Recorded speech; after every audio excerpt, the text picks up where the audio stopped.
अस्सलाम वालेकुम प्यारे दोस्तों, उम्मीद आप सब खैरियत से होंगे, ठीक ठाक होंगे। तो यार आज का जो दिन है ना, ये कुछ ख़ास नहीं है मेरे लिए। अल्लाह हम सब के लिए खैर करे, आप लोगों के लिए भी खैर करे। लेकिन आज से हमारे पेट हाउस की रौनक ख़त्म। उसकी वजह ये आपको याद होगा, पिछली वीडियो में आज से तकरीबन जो 6 दिन पहले वीडियो अपलोड हुई थी, उसमें मैंने बोला था, मैंने सिर्फ अपने मुँह से यार एक बात निकाली थी कि एक वायरस आया हुआ है, उसने अटैक किया हुआ है मुर्गियों पर। तो मैं रिसर्च करूँगा उस बात पर, क्या ये बात सच है कि वाकई कोई वायरस आया हुआ है कि आपको मुर्गियों को बचाना चाहिए अपनी या नहीं। मैंने बस एक बात मुंह से निकाली थी, मुझे नहीं पता था कि यार ये बात इतनी ज़्यादा सच हो जाएगी कि मेरे ऊपर ही आ जाएगी, मेरे ही गले पड़ जाएगी। आज तकरीबन 6 दिन हो गए उस वीडियो को, और इन 6 दिनों के दरमियान यहाँ पे जो कुछ हुआ है आप लोग इमेजिन नहीं कर सकते।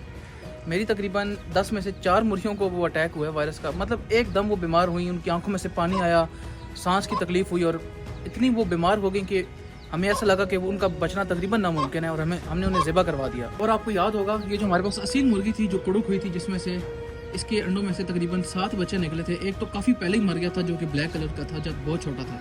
पीछे हमारे पास 6 रिमेनिंग रह गए थे, और अभी आपको इसके साथ एक नज़र आ रहा है।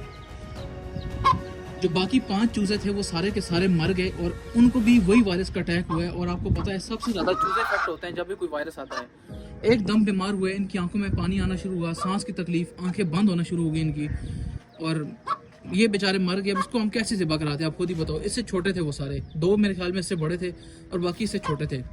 तो वो सारे के सारे बेचारे मर गए। एक आज मरा है, कल रात को बीमार हुआ है, दवाई शवाई दी है लेकिन नहीं बच पाया। ये आप लोग देख सकते हो, फिलहाल इसे यहाँ पे रखा हुआ है मैंने। देखते हैं अब इसका क्या करना है। उसी के साथ हमारी ये जो मुर्गियाँ हैं ये भी अकेली रह गई हैं। सिर्फ 6 मुर्गियाँ रह गई हैं। आपको याद होगा, हमारे पास एक वाइट कलर का मुर्गा होता था, पिछले व्लॉग्स में आप लोगों ने देखा होगा। और अगर नए आए हो तो भाई पिछला कोई भी व्लॉग देख लो जाके, इस व्लॉग से पिछले वाले जितने भी व्लॉग्स हैं उसमें देख लो जाके। वाइट कलर का मुर्गा होता था जिसको हमने तकरीबन 1 साल पहले लिया था। एक छोटा सा चूज़ा हमने दुकान से तकरीबन 5 चूज़े लिए थे, जिसमें से एक बेचारा बचा था और उसको हमने बड़ा किया था। सोचा था कि उसके साथ तकरीबन 4 से 5 साल तो यार कम से कम खेलेंगे हम लोग, लेकिन किस्मत को शायद मंजूर नहीं था। और इतना यार वो सख्त बीमार हुआ और मुझे उसको देख के बड़ा दुख लगा। उसके साथ हमारे पास एक गोल्डन मुर्गा था, उसको भी हमने तकरीबन साल पहले लिया था, और वो कुछ बड़े चूज़े हमने लिए थे, लेकिन माशाल्लाह से बहुत जल्दी उनकी ग्रोथ हुई थी। तकरीबन 3 से 4 माह के अंदर वो एक चूज़े से ब्रीडर अंडे देने वाली मुर्गी बन गई थी और एक मुर्गा बन गया था कंप्लीट। लेकिन उनको भी ऐसा कोई गंदा वायरस का अटैक हुआ कि वो भी बच नहीं पाए बिल्कुल। उनका तो एक दिन के अंदर अंदर ही सब कुछ हो गया। और एक ब्राउन सी कलर की मुर्गी थी जो कि वाइट मुर्गे के साथ होती थी।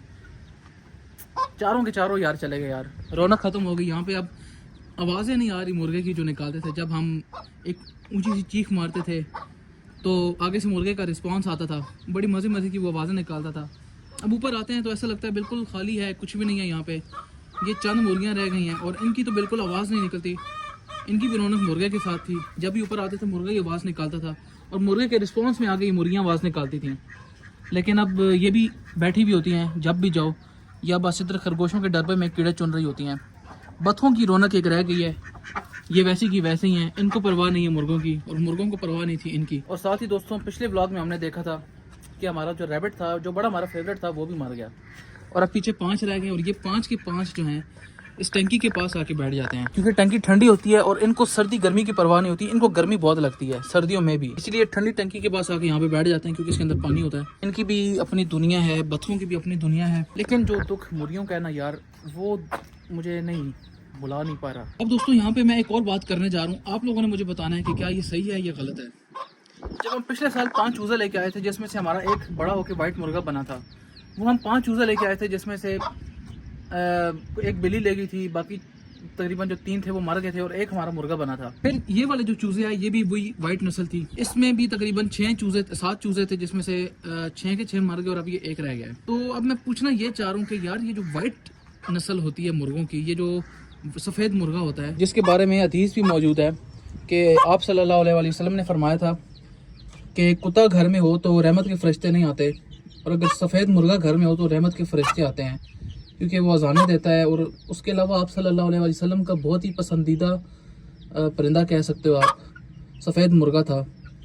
तो यार इससे ये सबक मिलता है कि सफ़ेद मुर्गे के घर में रखने से बड़ी बरकतें होती हैं। ये वायरस फैलने की असल वजह यही है कि बारिशें नहीं हुई, और बारिशें ना होने की वजह यह है कि हम गुनाहगार हैं, यानी कि बरकतें उठना शुरू हो गई हैं ना। तो सफ़ेद मुर्गे के अंदर भी यार कोई ऐसी क्या ख़ास बात है कि यार अगर हम 10 लेके आते हैं तो क्यों हमेशा एक ही बचता है। खैर दोस्तों, अभी ये जो 4-5 दिन का वक्त था, इसमें मुर्गियों को जो बीमारी आई, जो वायरस आया, जो हमने उन्हें ट्रीटमेंट दिया, क्या क्या भाई मैंने एक्सपीरियंस किया, वो सारा मैं आपके साथ अभी शेयर करता हूँ। ये दवाइयाँ आप लोग देख सकते हो, कुछ इसमें हैं और कुछ इसमें हैं। ये सारी दवाइयाँ मैं आपको 1 बाय 1 दिखाता हूँ कि कौन कौन सी दवाइयाँ मैंने मुर्गियों को दी जिससे कि वो ठीक हुई या नहीं हुई। ये जो वायरस था ये बेसिकली बारिश ना होने की वजह से था, और बारिश ना होने की वजह से इसने काफ़ी ज़्यादा तेज़ी पकड़ ली थी। तो इस दौरान जो सबसे ज़्यादा दवाई काम आई लोगों के मुताबिक, मेरे मुताबिक नहीं, क्योंकि मैंने तो हर तरह की दवाई पिला के देख ली और जो मरी है उनको सबसे ज़्यादा मैंने दवाई पिलाई थी, लेकिन वायरस का कोई हल नहीं है। इसका हल सिर्फ यही होता है कि आप वायरस आने से पहले जो ट्रीटमेंट कर सकते हो वो करो, लेकिन अगर वायरस का अटैक गलती से हो गया तो फिर मुश्किल है, सिवाय दुआओं के कोई चीज़ उन्हें बचा नहीं सकती। और उसी के साथ साथ ये एक दवाई थी, ये मुर्गियों का पेट ख़राब होने की वजह से जो उनको लूज़ मोशन लगे हुए थे, जो उनकी जो वेट थी उसका रंग चेंज हो रहा था, यानी वाइट और ब्राउन येलो इस तरह का था, तो उसके लिए ये दवाई थी। उसके अलावा यहाँ पे एक दवाई है जो कि पैनाडोल, ये काफ़ी पुरानी, आपको पता होगा इस बारे में। साथ ही साथ ये एक पाउडर सा था, मुझे मेडिकल स्टोर वालों ने दिया था कि ये आप अपनी मुर्गियों को पिलाएं, लेकिन अगर मैं आपको ऑनेस्ट रिव्यू दूं तो इससे भी कोई फ़र्क नहीं पड़ा। उसके साथ ये कैप्सूल था, इससे भी कोई फ़र्क नहीं पड़ा भाई, किसी चीज़ से फ़र्क नहीं पड़ा। तो ये सारा था मेडिसिन का सिलसिला। और अब दोस्तों, इस पूरी बात का कंक्लूजन, इस पूरी बात की समरी ये है कि अगर आप लोग अपनी मुर्गियों को वायरस से बचाना चाहते हो, क्योंकि अभी ये जो मौसम चल रहा है, इस मौसम में अभी मुसलसल अभी भी वायरस के अटैक हो रहे हैं मुर्गियों को, तो अगर आप लोग अपनी मुर्गियों को वायरस से बचाना चाहते हो तो पहले तो आपने काम ये करना है कि अगर आपके पास पहले से मुर्गियाँ मौजूद हैं तो बाज़ार से नई मुर्गियाँ नहीं लेके आनी आपने। पॉइंट नंबर 2, अगर आपके पास घर में मुर्गियाँ हैं और उनको आप वायरस से बचाना चाह रहे हो तो फिर आपने क्या करना है, तो डेफिनेटली फिर आपने उनकी वैक्सीनेशन करानी है। जो असल वायरस की वैक्सीनेशन होती है वो आपने करानी है। अब वो आपकी मुर्गियों पर डिपेंड करता है यार कि कौन सी वैक्सीनेशन करानी है, वो आप डॉक्टर से पूछ सकते हो, उनके जो वेटनरी डॉक्टर होते हैं या जो पोल्ट्री शॉप्स होती हैं जो दवाइयों वाली होती हैं। एनीवेज दोस्तों, अब जो होना था वो तो हो गया, अब हम गई हुई चीज़ को तो वापस ला नहीं सकते, लेकिन हाँ एक काम ज़रूर कर सकते हैं कि हम अपने पेट हाउस में पेट्स की तादाद को बढ़ा लें, और वो हो नहीं सकता इन 2 महीनों में। जैसा कि मैंने पहले बोला कि अगर हम बाहर से कोई मुर्गी लेके आते हैं और वो वायरस वाली निकल आती है तो उसकी वजह से हमारी पुरानी मुर्गियाँ भी इफेक्ट होंगी। लेकिन हम ये कर सकते हैं कि हम अपने किसी जानने वाले से या किसी रिश्तेदार से या तो मुर्गियाँ ले आएँ या फिर नए चूज़े ले आएँ। तो गाइस, हमारा नेक्स्ट एक्सपेरिमेंट क्या होने वाला है कि हम छोटे चूज़े लाएंगे और उन छोटे चूज़ों को हम इस मुर्गी के साथ रख के चेक करेंगे कि क्या ये मुर्गी उन चूज़ों को एक्सेप्ट करती है या नहीं। अगर कर लिया तो हम चूज़े ले आएंगे और अगर ना किया तो हम चूज़े वापस कर देंगे। लेकिन मुझे इस मुर्गी का बिहेवियर पता है, मुझे उम्मीद है कि ये मुर्गी उन चूज़ों को एक्सेप्ट कर लेगी, क्योंकि अब इसके पास अपने चूज़े बचे ही नहीं है, सिर्फ एक चूज़ा रह गया है और इसके भाई भी जो हैं वो भी सारे चले गए हैं, बहनें भी चली गई हैं। तो ये भी खुश होगा कि यार मजीद चूज़े आ जाएंगे और मुर्गी भी खुश होगी कि भाई यहाँ रौनक लग जाएगी थोड़ी सी। गाइस, अगला व्लॉग देखने के लिए इस चैनल को सब्सक्राइब लाजमी कीजिएगा, और अगर आप लोगों ने ये वीडियो यहाँ तक देख ली है तो इसका मतलब है आपको ये वीडियो पसंद आई है। तो अगर वीडियो पसंद आई है तो क्या करना है, लाइक करना है, वीडियो को लाइक कीजिएगा, चैनल को सब्सक्राइब कीजिएगा। मिलते हैं इंशाल्लाह अगले एक अच्छे से व्लॉग के साथ। अल्लाह हाफिज़।